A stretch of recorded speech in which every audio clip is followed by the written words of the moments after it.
Magandang hapon po, sir. Salamat po sa pagpapaunlak sa aming invitasyon.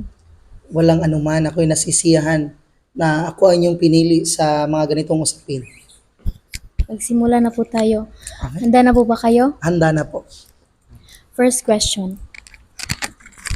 Nung bata po ba kayo, ano po ang gusto nyong maging? Nung bata pa ako, hindi talaga guro ang nasa isip ko. Nung nasa elementarya pa ako, gusto ko maging isang scientist. Nang napunta ako sa sekundarya, mas gusto ko nang maging isang mamamahayag o journalist. Nagustuhan ko ang pakiramdam na napupunta ka sa ibang lugar, naghahatid ng balita sa mga tao. Ngunit, yun nga, nung napunta ko nagkolehiyo na ako, iba yung direksyon nangyari sa aking buhay. So, yun nga, nung bata pa ako, gusto ko maging scientist. Tsaka nung high school ako, gusto ko nang maging mamamahayag o journalist. So, kung gusto niyo pong maging journalist, bakit po kayo naging guro ngayon? Guro. Nung nasa kolehiyo ako, nung mahirap yung buhay namin, di ganun ka marangya yung pamumuhay ng aking pamilya.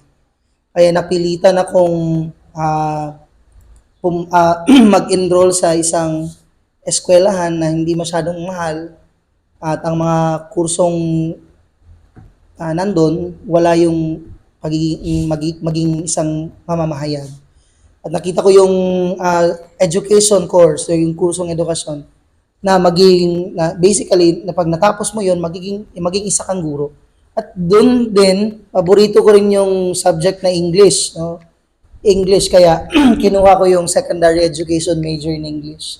Nagustuhan kong gamitin ang bagay na gusto ko lalo na sa pakikipag-usap gamit ng English as pamamaraan ng pakikipag-komunikasyon sa iba. Kaya naging guro ako.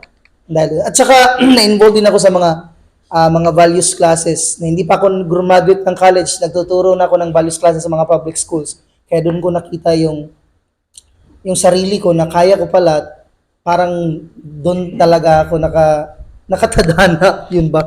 No, nakatadhana na maging isang guro. Sir, ano po ba niyo, ano ba sabihin niyo sa mga mag-aaral na hindi nakatapos ng pag-aaral? Or ano masasabi niyo?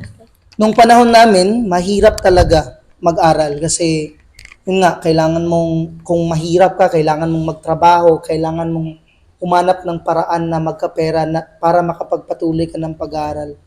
Pero sa panahon nyo ngayon, mas madali. Marami na nga mga eskwela na halos wala ka nang babayaran. Kaya masasabi ko lang sa mga bata na tumigil na sa pag-aaral, na magpatuloy sila sa pag-aaral.